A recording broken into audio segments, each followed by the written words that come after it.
How's it going, everybody? Welcome back to Sicerik Tech, and today I'm going to be quickly going on over the Motorola G Stylus 7 days, or pretty much a week with the Motorola G Stylus 5G 2023. This is the T-Mobile variant, and I'm going to talk about this device and how it's been going as far as performance. And I really do like this device. Like, it's $300, guys, and it's fantastic. I'm not gonna lie. It's really, really good. It's not perfect, but it is a really good phone for $300. If you do not want to spend the money and you want a good, solid, reliable smartphone, this might be it for you. Okay, so let's go ahead and talk about it. And yeah, this is a week with the Motorola G Stylus 2023 5G. This is the T-Mobile variant. And let's go ahead and start off with performance. So 6 gigabytes of RAM, 128 gigabytes of expandable storage. You do get micro SD card on this device, so that's fantastic that you do get that on board. So that's really, really good. A lot of phones don't get that. And you are running the Snapdragon 6 Gen 1 processor, so it's a really new processor, mainly for budget phones and mid-range phones. And performance on here is actually really, really good. No issues with lag or anything. And it's a good, solid performer, and had no complaints whatsoever. It's really fast and fluid. It can handle most tasks. If you were to play some games on here, it can handle, your typical games on here. Of course, nothing too serious or anything like that. And as far as other stuff like editing video and things like that, this phone will do it just fine. And it is fast and snappy. And coupled with this display, guys, this is a 6.6-inch IPS LCD display. It does have a 120 hertz refresh rate as well, 1080 by 2400. And the only thing I don't like about this display, it is an IPS LCD. I prefer AMOLED, OLED, dynamic AMOLED, whatever, POLED displays, but it is a very bright display. The colors are actually quite nice. Viewing angles could be a little better. It starts to get a little bit washed out the more you tilt the device as far as viewing angles go. And you get a little bit of a haze around the camera cutout, especially if it's a white background on here. And the bezels are actually okay. The side bezels are actually quite thin, and the top bezel, pretty good. The bottom bezel, there is a chin at the bottom, but I have seen worse. The Pixel 7a has larger bezels than this, but it's still a fantastic display. And going on over to that, it's still great. It gets bright enough. Colors are here. The refresh rate is awesome. There's no lag on here. It's a very smooth experience with this display, and I just prefer AMOLED. I wish it would be AMOLED. That way you get the true blacks. And then, of course, your peak display. You do have a peak display as well. And when you're in a pitch dark room, you can definitely tell that the whole display lights up just to show you your peak display. And that's one of the reasons why I don't like LCD displays. But other than that, fantastic. It looks great. You get a PPI of 399, 87.5% screen to body ratio. So it's actually really good when it comes down to the display. I just would have preferred an AMOLED over an LCD.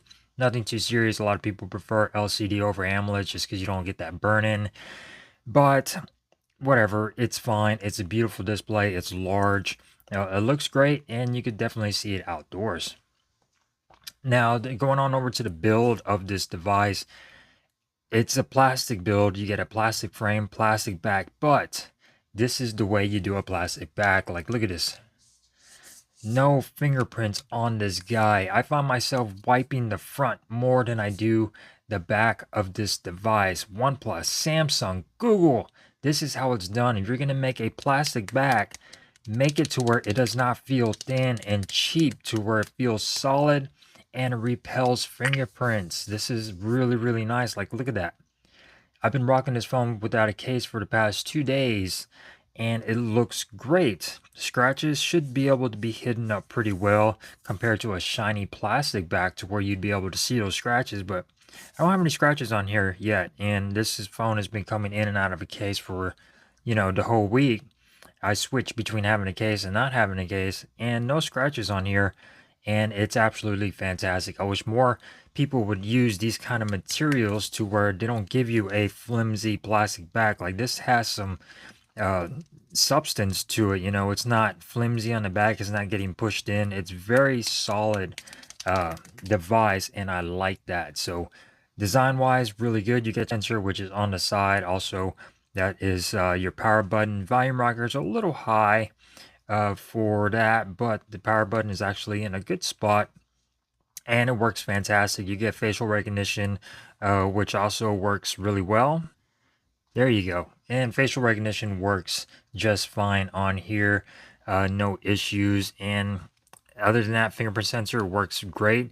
I do wish it might have been a little bit lower, but it's really not a big deal. It works fantastic, works the way it's supposed to. No issues with unlocking the device. Of course, you do get your PIN and stuff like that if you want to put a password and whatever on there. So as far as that goes, build quality, size, I think it's a good size. Smartphone, it's big, but it's not too big. I think it's a good size. You get your nice rounded corners, so it feels comfortable in the hand. It's not digging into your hand with those corners, and it's fantastic. I definitely like this phone a lot, and I definitely loved it. It's expandable storage. Speakers on here could be a little better. They do sound a little muddled sometimes, like everything is just getting thrown out of that speaker. It's not very clear. It gets loud, but everything just sort of sounds jumbled with your highs and your mids and things like that. When you get at a higher volume, it could be better, but you get a headphone jack if you want to slap some headphones on here, and of course use Bluetooth if you want to do that as well. But the stereo speakers will get you by if you want to watch a quick video on YouTube and things like that. When you're on a phone call, use your speakerphone. It'll do the job just fine. Now, another reason why a lot of people get these stylus phones is because of the stylus. Now, I'm not gonna lie, I have not used this too much on here, so yeah, it's either here. It's here if you want it. If you don't want it, just throw it back on the bottom. You'll be fine.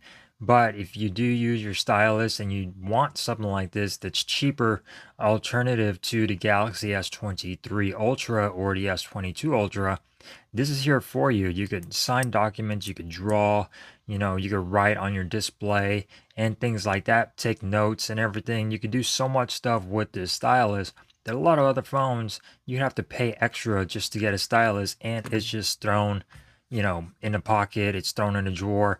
You can't just tuck it away just like you can with this phone and another phone like the Galaxy S23 Ultra. No Bluetooth, but still, it's fine. It works. It does a job. It's there if you want it. So connectivity on here has been fantastic. Like I said, this is a T-Mobile variant. 5G, no issues with connectivity as far as signal goes. Wi-Fi, no issues with Wi-Fi. Bluetooth, you get Bluetooth 5.1, and Bluetooth has been okay. I find myself, if I walk away from this device just a little bit too much, you will get kind of choppy compared to other devices where they still stay connected and no issues with disconnection or getting too far away from the device. This one, if I walk just a little bit further away from this, not even 100 feet, you will get a little bit of choppiness on the Bluetooth. So not a deal breaker. Just keep that in mind. Keep your device close to you if you're going to be walking away or outside. Probably maybe 100 feet, a little under 200 feet, and then things will start to get choppy with that Bluetooth connection. Not a big deal. Just thought I would mention that. Battery on this guy has been amazing. Like the battery life of the Moto G Stylus 5G 2023 has been stellar. Easily a 2-day device. Charge it at that second day towards night, you'll be left with like 20%, maybe less than that, and then you have to charge this device. Easily a 2-day device with this battery. I'm very impressed with this device. I do not have to worry about charging it or anything. I could come home, I could have this device on all day, come home from work, not charge it overnight, and then just keep on using it the next day.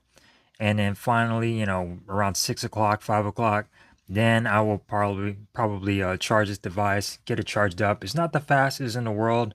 You get 20-watt wired charging. Of course, there's no charger in the box, so you'd have to use another charger on there.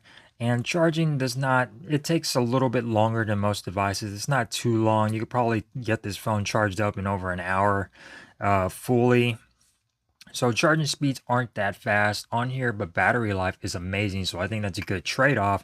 You won't have to charge this device as often as you would another device with crappy battery life that has, a 120 watt charger in the box. I see why they do that. You're not getting good battery life. Here, let's throw in a fast charger so you don't have to worry about it. This device is completely opposite. You get a lot of battery life and charging speeds aren't that fast. No wireless charging, of course, on here with the Moto G Stylus 5G. Cameras on here actually been really good. You get a 50 megapixel main sensor, an 8 megapixel ultra wide, so pretty much just a 2 camera setup over here. On the rear, you can record up to 4K 30 frames per second. I would like to see in 4K 60, but it is what it is. Front facing camera is a 16 megapixel camera. It does support HDR. You can record up to 1080p 30 frames per second, so no 4K on that front. Again, would have liked to have seen it, but it is what it is. This device is $300. I could understand that. I'm pretty sure the chipset is highly capable of doing it, and the sensor might be capable of doing it, but it's just not here. Photos on here are actually gotten a lot better since I got this device. I've had one update, and before that, stabilization on the video was pretty much non-existent. Now, after that update, stabilization has improved, which is weird. I don't understand that, but it is what it is. And pictures on here, they're actually quite doable, definitely capable for like social media and stuff like that. And if you're looking to, do all the zooming and stuff like that and take really good photography, this phone may not be for you. But as a quick point and shoot camera, it does the job. Pictures look nice and decent and pleasant. And that ultra wide actually does pretty good.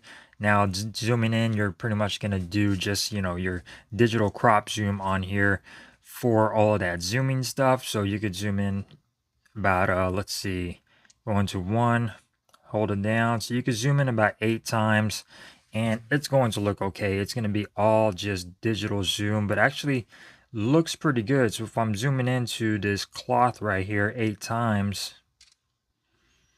and it actually gets a little bit of detail on there. Not much, but actually looks pretty good. And your ultra wide actually looks pretty good. You also get a macro mode, so that's fantastic as well if you want to use that macro mode. Portrait video, night vision video. Sometimes I do find myself when I want to record video, it says camera is being used by another app, which is kind of weird. And I have to pretty much close everything out and then maybe restart the phone, and then I'll be able to do video on here. But other than that, camera is actually quite good. Another thing I do not like is the gestures. They're kind of very sensitive. You have to swipe home like right in the middle just to go up. If you're swiping just a little bit off to the side, it will continue to go to your apps like so. And I find myself just constantly swiping through my apps. So the gesture sensitivity is a little bit too sensitive on here. You have to swipe right down the middle. If you're swiping along the edges, it will just tend to swipe through all your current apps that are open. So that's kind of annoying. Does not really do it on any other device that I have. The Moto 30 Edge Fusion 30 does not do that. So I think it just has to do with the sensitivity of the screen, but not too bad. And going back to the camera, like I said, the pictures come out of here are pretty good. They're nicely saturated. They're not, the sharpest in the world, but they'll get the job done. And yeah, it's been a fantastic device. Android 13 out of the box, so that's really nice. It's been durable. It's fingerprint, it's not a fingerprint magnet. The Moto G Stylus 2023 definitely impressed me. $300, guys, you can't beat that. It's a solid device to check out. And if you want to pick this up from T-Mobile, $300. If you want to pick this up from Motorola, $399, but you get double the storage. But I don't mind it because you get micro SD card, so that's really nice. And I definitely am enjoying the Moto G Stylus 2023 from T-Mobile. So thank you guys for watching. If you enjoyed this video, give it a thumbs up. If you didn't, give it a thumbs down, and I will see you next time here on Sicerik Tech. Peace.